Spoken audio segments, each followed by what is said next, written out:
নমস্কার। আচ্ছা, পশ্চিমবঙ্গের এই নির্বাচনটা কি শুধুই প্রচারের লড়াই, নাকি এর পেছনে একটা গভীর দাবার চাল চলছে? আজকের এই আলোচনায় আমরা একটা সূত্রের বিশ্লেষণের উপর ভিত্তি করে দেখব কিভাবে এই নির্বাচন একটা হাই স্টেক্স স্ট্র্যাটেজিক গেমে পরিণত হয়েছে। তাহলে আসল প্রশ্নটা হলো, পর্দার আড়ালে ঠিক কোন কৌশলটা কাজ করছে যেটা এই নির্বাচনের গতিপথ ঠিক করে দিচ্ছে? চলুন একটু গভীরে গিয়ে ব্যাপারটা বোঝার চেষ্টা করি। তো এই দাবার বোর্ডের প্রথম চালটা হচ্ছে শাসক দলকে একেবারে ব্যাকফুটে ঠেলে দেওয়া। আমাদের সূত্র যা বিশ্লেষণ করছে তাতে মমতা ব্যানার্জি এখন ভোটার তালিকা সংশোধনের মতো প্রশাসনিক কাজেই এতটাই জড়িয়ে পড়েছেন যে আসল নির্বাচনী প্রচার থেকেই ফোকাসটা যেন কিছুটা সরে গেছে।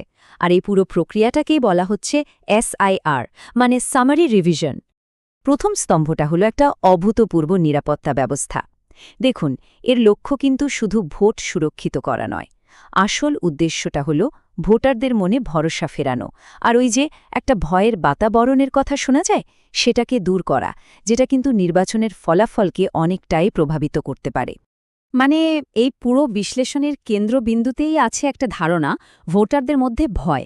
আর এই যে নতুন নিরাপত্তা ব্যবস্থা, এর একটাই লক্ষ্য, সেই ভয়টাকে একেবারে গোড়া থেকে উপড়ে ফেলে ভোটারদের আত্মবিশ্বাস ফিরিয়ে আনা, যাতে তারা নির্ভয়ে নিজের মতটা প্রকাশ করতে পারে। 2.5 লক্ষ, ভাবা যায়! 2,50,000 কেন্দ্রীয় সশস্ত্র পুলিশ বাহিনী, এই সংখ্যাটাই তো বলে দিচ্ছে যে নিরাপত্তা ব্যবস্থাকে ঠিক কতটা গুরুত্ব দেওয়া হচ্ছে, যা আগে কখনো দেখাই যায়নি। এটা ভোটারদের কাছে একটা বিরাট বড় বার্তা। আর এই পদক্ষেপগুলো দেখলে পরিকল্পনার গভীরতাটা বোঝা যায়। ভাবুন, 170টা থানা সরাসরি নির্বাচন কমিশনের কন্ট্রোলে, প্রত্যেকটা বুথে 360 ডিগ্রি ক্যামেরা, আর সামান্য গণ্ডগোল হলেই সঙ্গে সঙ্গে রিপোলিংয়ের ব্যবস্থা। মানে উদ্দেশ্য একটাই, একদম স্বচ্ছ আর ভয়মুক্ত একটা ভোট করানো। আচ্ছা, এবার আসা যাক দ্বিতীয় কৌশলে, যেটা কিন্তু খেলাটাকে আরও অনেক বেশি জটিল করে তুলেছে। ভোটার তালিকা সংশোধন, যেটাকে বলা হচ্ছে সামারি রিভিশন বা SIR। আমাদের সূত্র কিন্তু এটাকে একটা গেম চেঞ্জিং চাল হিসেবেই দেখছে। সংখ্যাটা একবার দেখুন, প্রায় 90 লক্ষ ভোটারের নাম তালিকা থেকে বাদ।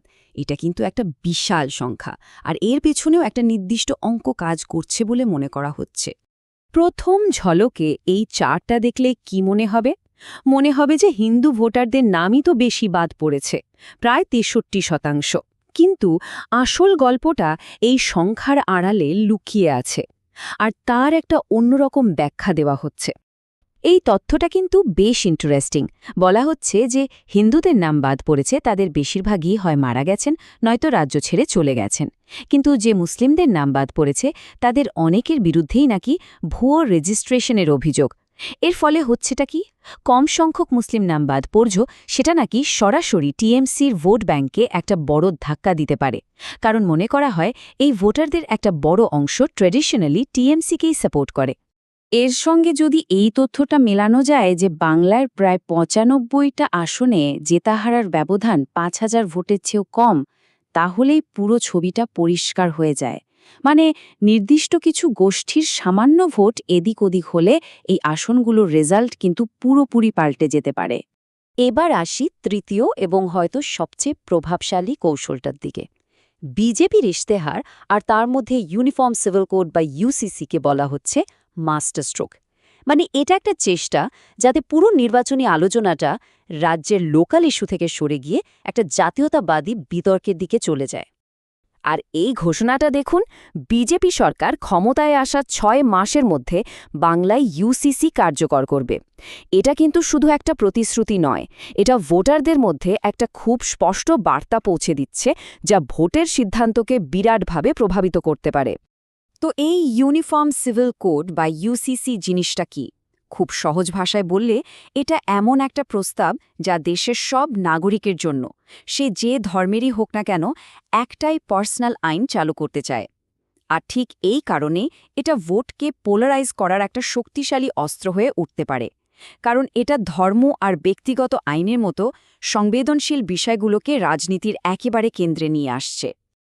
অবশ্যই, ইস্তেহারে আরও অনেক কিছু আছে। মহিলাদের জন্য আর্থিক সাহায্য, সংরক্ষণের মতো সামাজিক প্রতিশ্রুতির পাশাপাশি বাংলাদেশ সীমান্তে বেড়া দেওয়ার মতো জাতীয়তাবাদী বিষয় রাখা হয়েছে। বোঝাই যাচ্ছে বিভিন্ন ধরনের ভোটারকে কাছে টানার একটা পরিষ্কার চেষ্টা। তাহলে এই সবকটা কৌশল মিলে ঠিক কী দাঁড়াচ্ছে? আমাদের সূত্র যা বিশ্লেষণ করছে তাতে এই তিনটে চাল, নিরাপত্তা, ভোটার তালিকার সংশোধন আর ইশতেহার, একসঙ্গে মিলে শাসক দলের জন্য একটা বহুমুখী চ্যালেঞ্জ তৈরি করে দিয়েছে। ব্যাপারটা অনেকটা এরকম, একই সঙ্গে সব দিক থেকে চাপ তৈরি করা। একদিকে যেমন নিরাপত্তা বাড়িয়ে ভয় দূর করার চেষ্টা হচ্ছে, অন্যদিকে ভোটার তালিকা সংশোধন করে ভোটের অঙ্কটাই বদলে দেওয়ার চেষ্টা চলছে, আর ইউসিসির মতো ইস্যু এনে পুরো আলোচনার মোড়টাই ঘুরিয়ে দেওয়া হচ্ছে। তাহলে শেষ প্রশ্নটা এখানেই, এই যে নির্বাচনী দাবার বোর্ড, এখানে এই কৌশলগত চালগুলোকে শেষ পর্যন্ত খেলা ঘুরিয়ে দেবে? উত্তরটা তো ভোটের দিনই জানা যাবে। কিন্তু এই বিশ্লেষণটা একটা জিনিস পরিষ্কার করে দিচ্ছে, এই নির্বাচনটা শুধু প্রচারের লড়াই নয়, এর পেছনে একটা গভীর কৌশলগত খেলা চলছে।